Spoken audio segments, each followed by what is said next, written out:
If gaming had a Tinder app, I would have swiped right on Sekiro without hesitation. I grew up playing Tenchu, and the idea of FromSoft diving back into a stealth-heavy ninja-style action game felt like a no-brainer, especially if it had cutscenes as mind-blowing as this one. Somebody help! Get him! Get him! It looks like you chose the wrong party to crash. Unfortunately, things didn't quite go the way I'd hoped. I went in optimistic thinking we were a perfect match, but it turns out we wanted two very different things. It's not like Sekiro led me on or anything, it was upfront about what it was from the start. I just wasn't listening. Coming off the back of Elden Ring and the Souls series, my mistake was expecting something a bit more familiar, something akin to Bloodborne.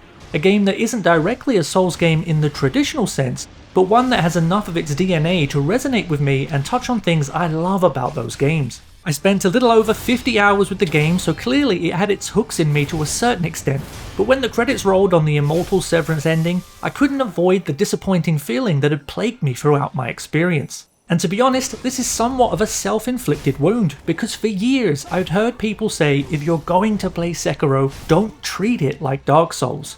But honestly, I didn't realise just how far that statement went. I assumed it was solely about the combat and how you had to quote, get good, which itself is a massive lie, but I'll touch on that later.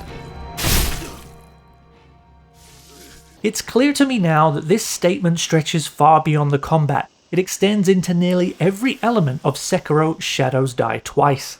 Unlike Dark Souls, there's no character creator or class to pick, and you play as a protagonist that speaks, so the clues were there from the beginning. And yes, I chose to play the game with the English voiceover.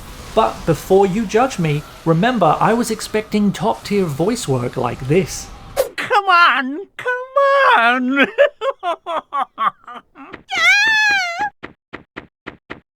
What? Who are you?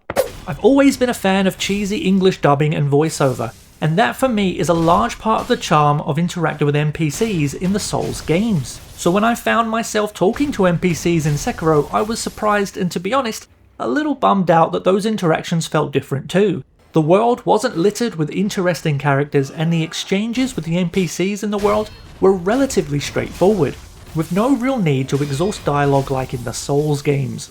With all these things hitting me in the first hour or so, I remember thinking, I don't know about this one, but I felt the same way about Bloodborne, and that game eventually won me over. I assumed Sekiro would do the same, but the more time I spent with it, the more I found myself going through the motions and not truly loving the experience like I had with other From Software games. That's not to say I hated Sekiro. I played it for extended periods and it was by no means a chore to get through. It's well made and engaging in ways that make it easy to see why people love it so much. It just wasn't the game I hoped for. This is very much a it's not you, it's me type of situation.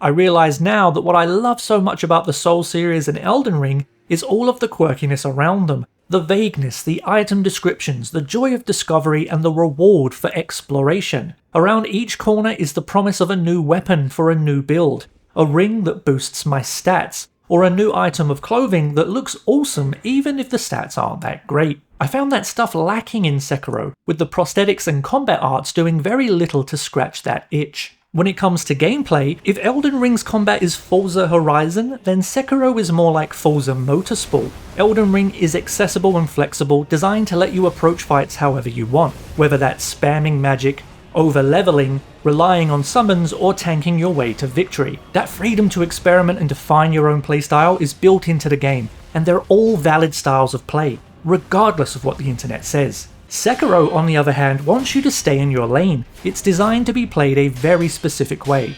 The game expects you to learn its rhythm and execute precise timing. Fans often say that this game is not for the casuals. They say you can't cheese it here, mate. And that's just not true. You certainly can cheese it here, mate. It's just not as encouraged as it is in other FromSoft games. For example, some bosses can be defeated with simple strike dodge routines. It's not elegant, but it works. Unfortunately, because Sekiro is built around a single tight combat system, using brute force tactics like strike dodge repeat doesn't really feel satisfying. It feels like breaking the game, not outsmarting it. I'd argue that in Dark Souls, taking advantage of the system feels intentional. Here though, it feels like you're bypassing the experience the game is trying to give you. And as someone who doesn't come to From Software games solely for the bosses, I often take the most efficient path to victory so that I can get back to the parts I do enjoy, exploring the world. Additionally, the power fantasy offered in Dark Souls and Elden Ring is a huge part of what I love about those games. Over-leveling and steamrolling enemies isn't something I avoid, it's something I look forward to. It feels like a reward for playing the game and exploring. I know it's not everyone's preferred playstyle, and that's fine. Personally, I'm not looking to struggle for the sake of it, and I don't really connect with the idea that you have to limit yourself to have fun. To use a sports analogy, when I play football, I don't give the ball away to make the match more interesting. I keep possession, I exploit weaknesses, and I score as often as I can. So when a game's core mechanic is centered around holding back and deflecting, it feels like I'm working against my instincts. So when I see an opportunity to defeat a boss with a strike dodge repeat, more often than not I'm going to take it. Again, Sekiro, it's not you, it's me. Oh, one thing I almost forgot. And if you'll allow one more analogy, and bear with me, Sekiro is kinda like the TV show Columbo. The show tells you who the killer is up front. The joy isn't in the whodunit murder mystery, it's in watching Columbo piece it all together. Sekiro kinda does the same thing. Within the first few hours, it shows you the solution. Guard, deflect, and attack. That's how you're going to beat every boss. The satisfaction isn't in the discovery, but in the execution. And that's at the core of why Sekiro and I never clicked on a deeper level. I wanted the whodunit. I want experimentation and player-driven problem solving over strict execution. I want the freedom to try weird builds and find my own path to victory. In Sekiro, the path is already laid out and your job is to walk it perfectly.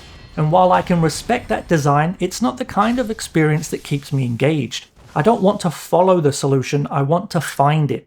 Yes, you can experiment to a certain extent with the prosthetic tools, but at the end of the day, it's all about getting better at the core mechanics. And so, after a few boss attempts, muscle memory kicks in, and while it looks great, it doesn't feel great to me.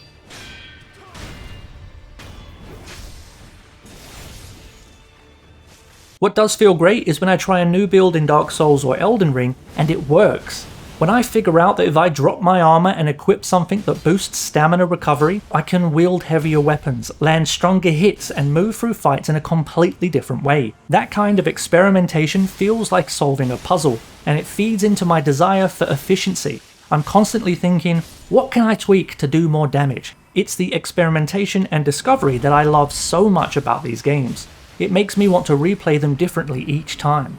And I'm not saying Sekiro is a bad game because it doesn't do this, and I'm not saying that the combat is trash.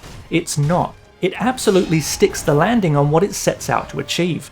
I applaud it immensely for trying something different, and for those who connect with that style of combat, Sekiro is regarded as a masterpiece. If you know what you're getting into and meet the game where it's at, it delivers some truly cinematic fights. And while it never fully hit the heights I was hoping for, I wouldn't say the game wasted my time. There is plenty to like and respect about this game, and I do think certain gameplay elements would be welcome additions in future Souls games. The simple truth is, much like the dating world, sometimes you're just not a match, and that's okay. These things happen.